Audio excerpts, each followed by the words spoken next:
On pourrait penser que l'étude de l'univers, c'est l'étude d'objets qui se situent très loin de nous, à des millions, à des milliards d'années-lumière de nous, et que cela ne nous concerne pas parce que finalement ça ne correspond pas à ce qui est là, présent autour de nous.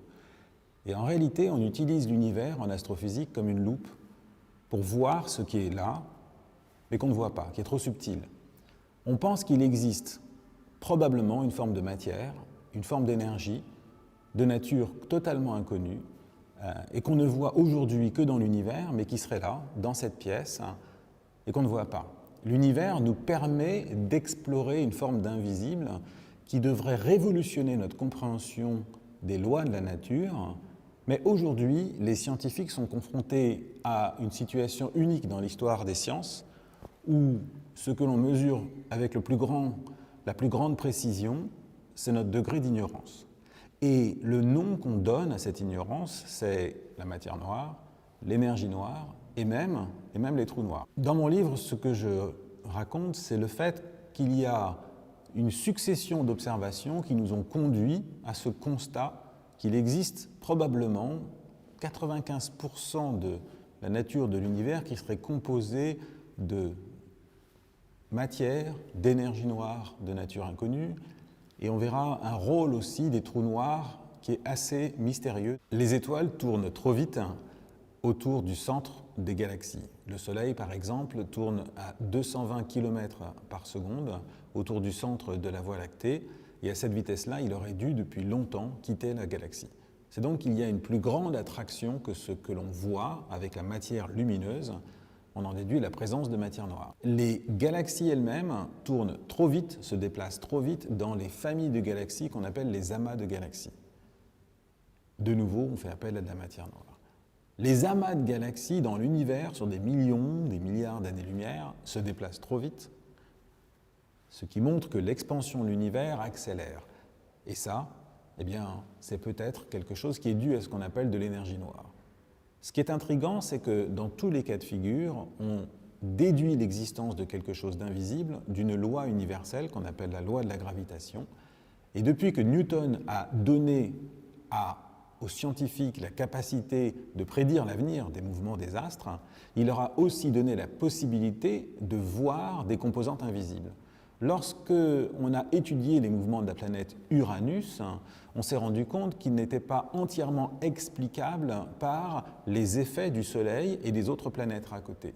On en a déduit qu'il était possible que la loi de la gravitation universelle de Newton, aux confins du système solaire où se trouvait Uranus, devait peut-être être fausse, elle devenait incomplète.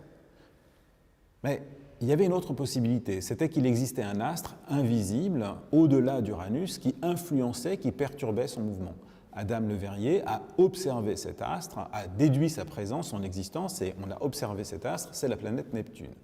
Et donc, on a failli succomber à ce qu'on pourrait appeler une illusion uranienne, une illusion du premier type, c'est le fait de croire que nos lois sont fausses alors qu'en réalité, il y a des perturbateurs invisibles. Et le perturbateur, c'est la première forme de matière noire en quelque sorte, c'était la planète Neptune. Cette planète n'est pas noire, mais elle était à l'époque inconnue. Il existe une deuxième forme d'illusion, et dans ce livre, ce que j'essaye de présenter, c'est comment les scientifiques, lorsqu'ils sont confrontés, comme aujourd'hui, à une question majeure, qui pourrait être l'annonce d'une révolution scientifique en gestation, eh bien, ils envisagent toutes les possibilités. Et j'ai considéré une grille de lecture de ces possibilités avec des degrés, des niveaux d'illusion. L'illusion du premier type dont je viens de parler, mais il y a aussi une illusion du deuxième type. Lorsqu'on a étudié les mouvements de la planète Mars et qu'on s'est rendu compte que la loi de la gravitation de Newton, à nouveau, ne permettait pas d'expliquer parfaitement les mouvements de la planète Mars, il fallait invoquer un perturbateur. Adam Le Verrier a invoqué une planète, Vulcain, mais la planète Vulcain n'a jamais été découverte. Cette fois, il a été victime d'une autre forme d'illusion. La loi de la gravitation écrite par Newton était devenue invalide. Il fallait utiliser la théorie de la relativité générale d'Einstein. Là, c'était l'illusion du deuxième type. Mais aujourd'hui, on se rend compte qu'il est possible qu'il existe encore des niveaux plus subtils d'illusion. Par exemple, lorsqu'on regarde la planète Mars se déplacer dans le ciel, on voit que par moments, elle a un mouvement rétrograde, elle retourne en arrière. Et ça, pour les Chinois dans l'Antiquité, c'était la preuve d'un désordre cosmique provoqué par le comportement des êtres humains, et la direction dans laquelle se plaçait le mouvement rétrograde de Mars indiquait une région où il allait y avoir de la famine, une guerre, parce qu'un désordre s'était produit dans l'univers. On sait aujourd'hui que c'est tout simplement notre point de vue, notre position, notre mouvement qui provoque cela, puisque c'est quand la Terre dépasse Mars que l'on pense que Mars revient en arrière. Et si une partie des questions auxquelles on est confronté aujourd'hui ne venait pas ni d'une erreur de nos lois, ni de la présence d'objets invisibles, mais simplement de notre position dans l'univers. Un effet d'illusion analogue à la planète Mars qui repart en arrière. Ça, c'est l'illusion du troisième type. Et c'est, par exemple, ce qui est proposé aujourd'hui pour expliquer certaines tensions en physique, pour comprendre l'expansion de l'univers, les conséquences du Big Bang. On pourrait vivre dans une région particulière de l'univers. Et d'ailleurs, des observations récentes montrent que, autour de nous, l'univers est un peu moins dense en galaxies qu'ailleurs. Un grand nombre d'observations nouvelles sont en train de donner des éléments qui nous permettent d'avancer. Les observations se multiplient à une vitesse prodigieuse grâce aux nouveaux observatoires. C'est de ça que je parle dans le livre. Et donc, ces trois principales formes d'illusion sont les piliers un peu de notre recherche pour résoudre ce problème qui est finalement lié à la gravité. Et ça me rappelle cette histoire de ce type qui va chez le médecin et qui dit au médecin « Voilà, docteur, j'ai mal partout. J'ai mal partout parce que quand j'appuie sur mon nez, j'ai mal, quand j'appuie sur ma joue, j'ai mal, quand j'appuie sur ma tête, j'ai mal. Et là, vous savez, le poignet gauche, ça fait très très mal. » Le médecin dit « Très bien. » Il note quelque chose. Le patient dit « Qu'est-ce que j'ai, docteur?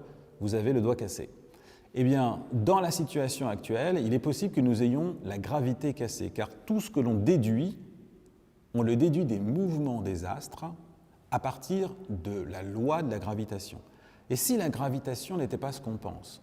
Le prix Nobel de physique, Gerhard Toft, et le physicien Ted Jacobson ont proposé tous les deux en parallèle une idée complètement dingue, la gravitation, qui était l'élément fondateur de la physique moderne, ne serait pas une interaction fondamentale. Elle ne serait qu'un processus émergent à l'échelle macroscopique, comme la flèche du temps, et elle n'existerait pas aux petites échelles. Peu de physiciens savent que la gravité n'a jamais été testée en dessous du dixième de millimètre. On la suppose comme acquise, mais en réalité, il est possible que la gravité ne s'applique pas aux particules élémentaires. À ce moment-là, quelles conséquences cela pourrait-il avoir sur tout ce qu'on déduit à partir de la gravité? Certains vont jusqu'à supposer, comme Gerhard Toft, que la troisième dimension de l'univers elle-même est une illusion et que la totalité des phénomènes qui se passent dans l'univers s'expliquerait avec simplement deux dimensions. Là, on serait dans la grande illusion, ce qu'on peut appeler la quatrième forme d'illusion, l'illusion du quatrième type, où il faudrait complètement réviser non seulement notre compréhension des composantes de l'univers, mais aussi notre connaissance de ce qu'est l'espace, le temps, la gravité, une révision fondamentale de notre compréhension de notre position dans l'univers et qui pourrait changer ce que nous pensons aujourd'hui. Et enfin, il y a un cinquième type d'illusion qui est beaucoup plus subtil. Freud, dans son introduction à la psychanalyse, a dit que la science avait infligé une série de blessures narcissiques à l'humanité. Quand, avec Copernic, on s'est rendu compte que nous n'étions pas au centre du monde, on a vécu une première blessure narcissique. Quand, avec Darwin, on s'est rendu compte qu'on n'était plus dans le prolongement logique de l'histoire du monde, donc centre géographique avec Copernic, centre historique de convergence avec Darwin, on a vécu une seconde blessure narcissique. Quand, avec la psychanalyse, on s'est rendu compte qu'on n'était pas aux commandes de nos émotions, notre conscience, mais que c'était l'inconscient, troisième blessure narcissique. Aujourd'hui, avec les découvertes les plus récentes de l'astrophysique, on semble vivre une quatrième blessure narcissique où on se rend compte que ce que l'on connaît ne serait qu'une petite fraction de ce qu'est l'univers et qu'en réalité, le monde serait fait de toute autre chose.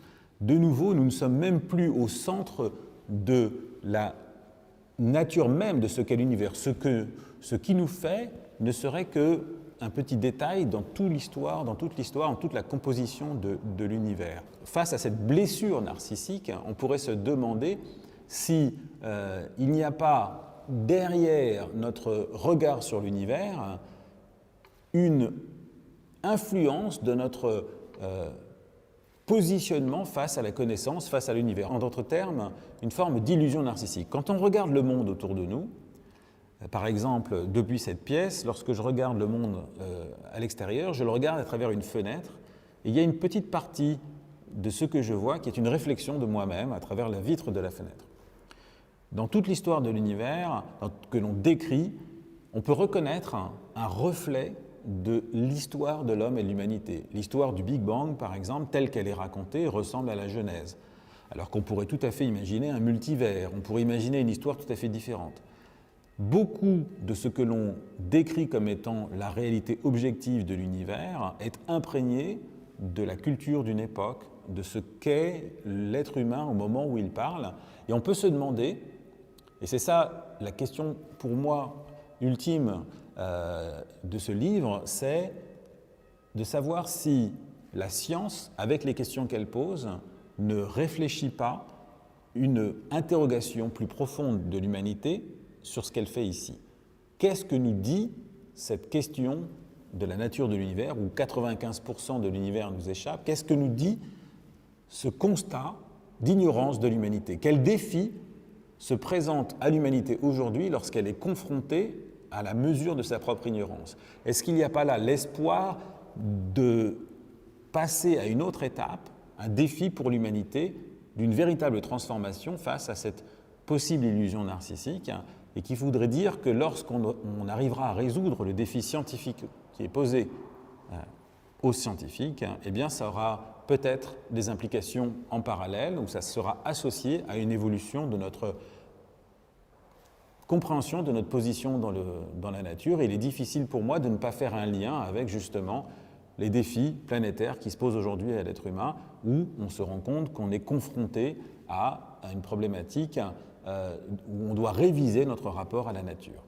Tout ça, ce sont beaucoup de questions, et au fond, c'est peut-être ça la richesse de l'avancée scientifique, c'est d'être à même de nous aider à mieux formuler les questions, et c'est ça un peu l'objectif de ce livre, c'est de nous guider vers une formulation nouvelle des grandes questions sur l'astrophysique qui concernent tout le monde.